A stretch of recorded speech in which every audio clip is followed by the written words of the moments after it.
आज हम जो है कॉन्ट्रैक्ट ऑफ गारंटी को ही कंटिन्यू करेंगे और उसमें हम करेंगे श्योरिटीज लायबिलिटी। मतलब कि श्योरिटी की लायबिलिटी का नेचर कैसा रहता है, क्या एक्सटेंट रहता है श्योरिटी की लायबिलिटी का। श्योरिटी मतलब जो गारंटी दे रहा है उसको हम श्योरिटी बोलते हैं, तो उसकी लायबिलिटी कहाँ तक रहेगी। तो इसमें फर्स्ट पॉइंट आ गया आपका, liability of the surety is secondary. ये मैं आपको एक बार पहले भी करा चुकी हूँ कि जो श्योरिटी होता है उसकी लायबिलिटी सेकेंडरी रहती है। मींस मान लो ए जो है आपका क्रेडिटर है, बी आपका प्रिंसिपल डेटर है और सी जो है वो आपका श्योरिटी है। तो इस केस में ए को जो पेमेंट मिलेगी क्रेडिटर को वो पहले बी से ही मिलेगी। इन केस बी डिफॉल्ट करता है तब जो है सी उसकी पेमेंट जो है करेगा। तो बी की पेमेंट जो है वो प्राइमरी रहेगी, सबसे पहले इससे पेमेंट मांगी जाएगी। इन केस इसने डिफॉल्ट कर दिया पेमेंट करने में तो नेक्स्ट टर्न जो है, जो सेकेंडरी टर्न है, वो हमारे श्योरिटी की आएगी। तो जो श्योरिटी है उसकी लायबिलिटी जो है वो सेकेंडरी रहती है। पर इसके लिए ये जरूरी नहीं है कि इन केस बी डिफॉल्ट कर देता है तो ए जो है उसके लिए जरूरी नहीं है कि वो बी पे डायरेक्ट केस करे, वो सी पर भी डायरेक्टली केस जो है कर सकता है बिना बी को बोले। तो सी, क्योंकि ये सी की जिम्मेवारी थी कि बी जो है टाइमली अपने लोन की पेमेंट, जो भी उसने अमाउंट लिया था उसकी पेमेंट टाइमली करे, तो सी की रिस्पॉन्सिबिलिटी होने के कारण ए जो है डायरेक्टली सी पे भी केस कर सकता है। सेकेंड है आपका liability of the surety is coextensive. Coextensive का मतलब होता है ना ज्यादा ना कम। मींस जो श्योरिटी है उसकी लायबिलिटी जो है प्रिंसिपल डेटर के बराबर ही होगी। जितनी प्रिंसिपल डेटर की लायबिलिटी बनती है उससे ना ज्यादा होगी उससे ना कम होगी। इन केस प्रिंसिपल डेटर ने पेमेंट नहीं की लोन की और ए ने जो है श्योरिटी पे केस कर दिया तो उस केस में जो है विद प्रिंसिपल डेटर का जो लोन का अमाउंट था और उसके साथ साथ जो उसके एक्स्ट्रा खर्चे करने पड़े उन सभी के लिए जो है सी जिम्मेवार माना जाएगा, क्योंकि उतनी ही रिस्पॉन्सिबिलिटी बी की बनती थी। तो दोनों की रिस्पॉन्सिबिलिटी जो है वो बराबर बराबर रहेगी, ना उससे ज्यादा रहेगी प्रिंसिपल डेटर से, ना उससे कम रहेगी। और थर्ड आ गया आपका, surety is a favoured debtor. Favoured debtor का मतलब होता है कि श्योरिटी तब तक अपने गारंटी के लिए रिस्पॉन्सिबल नहीं माना जाएगा जब तक क्रेडिटर ने अपने बिहाफ का काम जो है पूरा ना कर दिया हो। जैसे ए ने बी को गुड्स देनी थी और बी ने उसके बदले में ए को जो है 10,000 रुपए देने थे। अब टाइम पीरियड ओवर हो गया और इसने 10,000 पेमेंट नहीं की, तो सी ए जो है वो सी से 10,000 की पेमेंट तब तक नहीं ले सकता जब तक वो गुड्स की ट्रांसफर जो है वो ना कर दे। या तो गुड्स की ट्रांसफर बी को की जानी चाहिए या सी को। अगर गुड्स की ट्रांसफर ए ने नहीं की है तब तक वो पैसों की मांग जो है सी से नहीं कर पाएगा। तो ये थी आपकी श्योरिटीज लायबिलिटी। नेक्स्ट क्वेश्चन जो हम करेंगे वो करेंगे राइट्स ऑफ द श्योरिटी, की श्योरिटी को जो है क्या क्या अधिकार मिलते हैं। तो श्योरिटी के अधिकारों को हम 3 कैटेगरी में जो है बांटते हैं। फर्स्ट कैटेगरी आई आपकी राइट अगेंस्ट क्रेडिटर्स, की क्रेडिटर्स के लिए अगेंस्ट जो है श्योरिटी को क्या क्या अधिकार मिलते हैं। तो 3 अधिकार मिलते हैं श्योरिटी को। पहला आया आपका to insist the creditor to sue the principal debtor, कि जो प्रिंसिपल श्योरिटी है वो क्रेडिटर को इस बात के लिए इंसिस्ट करता है कि इन केस पैसा नहीं दे रहा है वो तो उस पे जो है केस कर दे। फॉर एग्जाम्पल जैसे कई बार जो है इस जरूरी नहीं है लोन के लिए ही ऐसा किया जाए, कई बार किसी की गारंटी पे एज ए एम्प्लॉय जो है किसी पर्सन को रखा जा रहा है तो वो गारंटर जो है, जो श्योरिटी है, वो एम्प्लॉयर से, मालिक जो है ऑनर से, उससे इस बात के लिए इंसिस्ट करता है कि अगर इस पर्टिकुलर इंसान की वजह से लॉस होता है तो आप इसको जो है नौकरी से निकाल दीजिए। तो किसी भी चीज के लिए क्रेडिटर जो है, जरूरी नहीं है लोन के अमाउंट के लिए, तो गारंटर जो है वो क्रेडिटर को, श्योरिटी जो है वो क्रेडिटर को किसी चीज के लिए इंसिस्ट कर सकता है।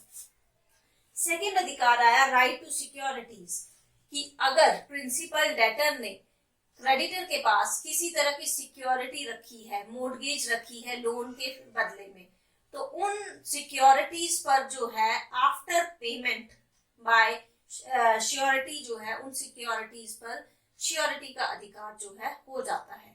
मान लो 10,000 का लोन लिया था प्रिंसिपल डेटर ने और बदले में जो है उसने अपना फर्नीचर जो है मोर्गेज के तौर पे रख दिया था, तो उस केस में अगर प्रिंसिपल डेटर डिफॉल्ट करता है 10,000 देने में और वो पेमेंट श्योरिटी के द्वारा की जाती है, तो उस फर्नीचर पे अब श्योरिटी का अधिकार जो है माना जाएगा। और अगर क्रेडिटर के द्वारा वो सिक्योरिटी जो मोर्गेज रखा गया था वो गुम हो जाता है या उसको किसी तरह का लॉस हो जाता है, तो उतने लॉस के लिए भी जो है श्योरिटी अधिकार रहेगा, श्योरिटी को अधिकार रहेगा कि उस लॉस को भी वो प्राप्त जो है करे। बट अगर क्रेडिटर से ऐसे किसी वजह से जो लॉस या डैमेज होता है प्रॉपर्टी को, जो कि उसके हाथ से बाहर थी, जैसे किसी अर्थक्वेक आ गया या बारिश की वजह से या लड़ाई लग गई दो देशों के बीच में, तो उसकी वजह से वो प्रॉपर्टी खराब हो गई, तो उस केस में जो है श्योरिटी को उस प्रॉपर्टी के ऊपर अधिकार जो है नहीं मिलेगा। और थर्ड केस आ गया आपका राइट ऑफ सेट ऑफ, कि अगर जो है प्रिंसिपल डेटर ने जो लोन लिया था वो ना पेमेंट करने के कारण जो है क्रेडिटर ने श्योरिटी पे केस कर दिया है और क्रेडिटर का कुछ अमाउंट देने को भी है उसको श्योरिटी को, तो उस केस में वो दोनों अमाउंट्स को सेट ऑफ जो है कर सकता है। जैसे ए आपका क्रेडिटर है, बी आपका प्रिंसिपल डेटर है और सी जो है आपका श्योरिटी है। इसने 10,000 रुपए लोन के तौर पे लिए थे, इसके जो है 5,000 रुपए जो है देने को थे। अब इसने पेमेंट नहीं की प्रिंसिपल डेटर ने, तो ए ने इस पे केस कर दिया 10,000 के लिए, तो ये जो है 10,000 पे करने के लिए जो है बाध्य नहीं होगा, बल्कि वो इन दोनों अमाउंट्स को जो है सेट ऑफ कर सकता है और सिर्फ इसको जो पेमेंट जाएगी वो जाएगी 5,000 रुपए की। इस लोन को जो है आपस में सेट ऑफ किया जा सकता है। तो ये थे राइट अगेंस्ट क्रेडिटर। सेकंड जो श्योरिटी को राइट मिलते हैं, सेकंड कैटेगरी वो आती है राइट अगेंस्ट प्रिंसिपल डेटर, कि जिसके लिए उसने गारंटी दी है उसके अगेंस्ट जो है उसको क्या क्या अधिकार मिलते हैं। तो 3 तरह के अधिकार हैं।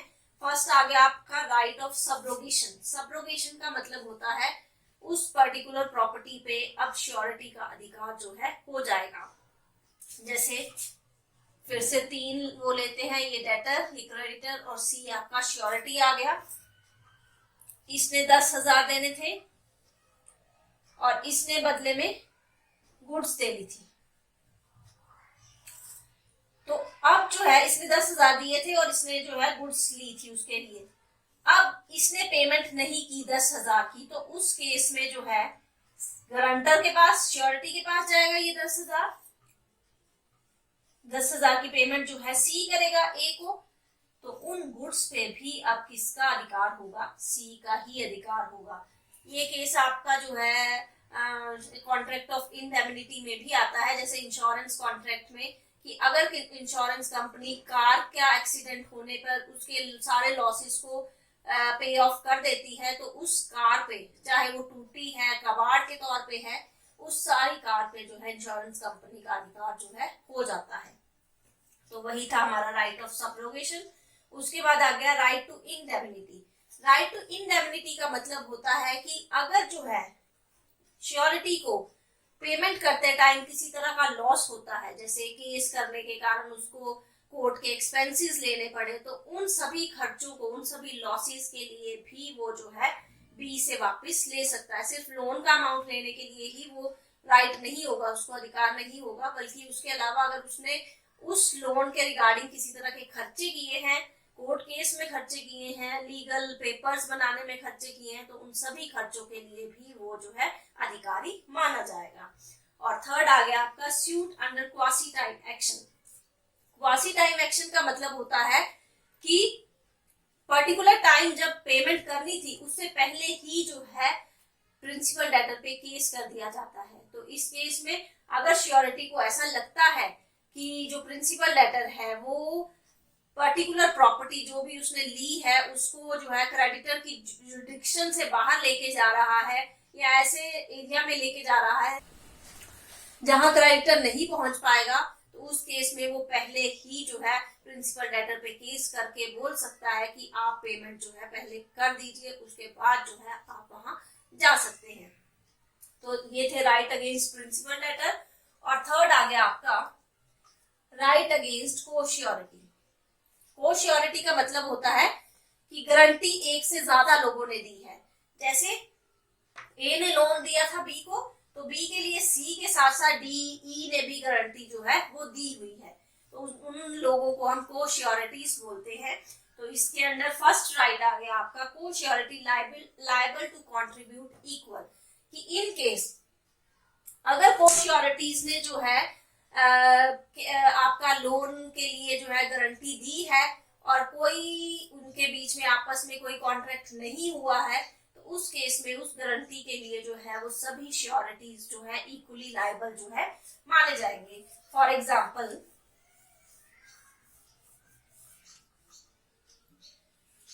ए बी और सी तीन गारंटर थे, इन्होंने आपस में जो है कोई कॉन्ट्रैक्ट नहीं हुआ था कि कितने अमाउंट के लिए गारंटी दी जा रही है। बी ने जब लोन लिया तो उसने 10,000 का जो है वो लोन लिया था। अब इन केस डी ने डिफॉल्ट कर दिया तो ये 10,000 इन तीनों में इक्वली जो है बांटा जाएगा। और अगर कॉन्ट्रैक्ट हुआ था तीनों के बीच में कि हम जो है ए जो है वो 1/4 पोर्शन के लिए लायबल होगा, बी भी 1/4 पोर्शन के लिए लायबल होगा और सी जो है वो 1/2 पोर्शन के लिए जो है लायबल माना जाएगा, तो उस केस में इस 10,000 इन तीनों में कैसे बांटे जाएंगे? इसका 1/4 यानी कि 2500 के लिए जो है ए रिस्पॉन्सिबल माना जाएगा, बी भी 1/4 के लिए यानी कि 2500 के लिए बी रिस्पॉन्सिबल है और सी जो है हाफ पोर्शन के लिए यानी कि 5,000 रुपीज के लिए जो है ये रिस्पॉन्सिबल माना जाएगा। तो इस केस में जो है आपकी रेशो जो है वो ऐसे जो दी होगी, अगर कॉन्ट्रैक्ट किया है उस रेशो में जो है कोश्योरिटीज की लायबिलिटी जो है बनी रहेगी। और जब क्रेडिटर इन पे केस कर देता है कि आप पेमेंट कीजिए और ए ने ही 10,000 जो है पेमेंट कर दी है, तो वो बाद में बी और सी से 2500 और 5,000 रिस्पेक्टिवली लेने के लिए जो है उसको अधिकार रहेगा। सारी पेमेंट उस टाइम ए ने कर दी 10,000 की, पर वो उसकी लायबिलिटी सिर्फ 2500 तक ही मानी जाएगी, बाकी के पैसे जो है वो इन दोनों से रिकवर कर सकता है। सेकेंड राइट आ गया liability of cosureties borne at different sums, कि कई बार जो है कोश्योरिटीज की लायबिलिटी जो है अलग अलग सम्स में भी हो सकती है। तो ये मैं एग्जांपल देके आपको बताती हूँ कि ए बी सी तीन कोश्योरिटीज थे और डी जो है वो प्रिंसिपल डेटर था। ए जो है वो 10,000 के लिए अपनी गारंटी देता है, बी जो है वो आपका 20,000 के लिए अपनी गारंटी देता है और सी जो है 40,000 के लिए अपनी गारंटी दे रहा है।